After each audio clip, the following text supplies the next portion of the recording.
بسم الله الرحمن الرحیم. لبیک لبیک لبیک یا رسول الله صلی الله علیه وسلم. تاجدار ختم نبوت زندہ باد زندہ باد زندہ باد. دوستانو، 5 فروری یوم کشمیر انتهایی اهم ترین ورځ ده، په کومه ورځ چې موږ د خپلو مظلومانو کشمیریانو وروڼو سره د اظهار یکجهتۍ دپاره انشاءالله په ټول ملک کې د تحریک په شمول آزاد کشمیر کې د تحریک لبیک یا رسول الله زیر انتظام مختلف ریلیانې دي.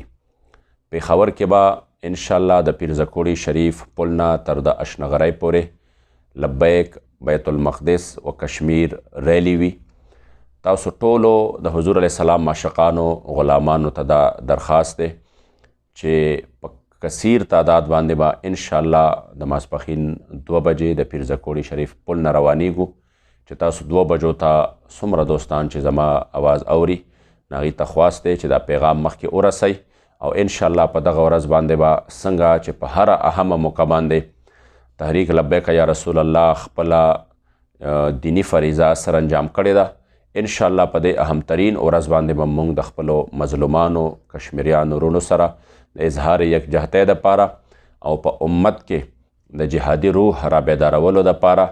او د قبله اول بیت المقدس خلاف چې کوم سازشونه دي هغې سازشونو ناکام کولو دپاره او د هغې په حوالې سره مسلمانانو کې یو جذبه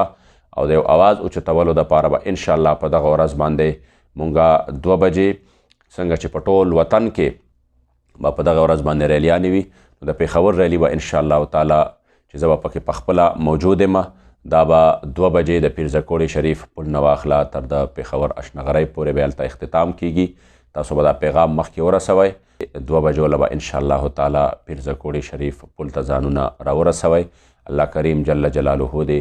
مونږ او تاسو ټولو له د خپل محبوب کریم علیه الصلاة والسلام مبارک د عزت او ناموس دپاره او د دین اسلام د خدمت دپاره په هر قدم کې اخلاص او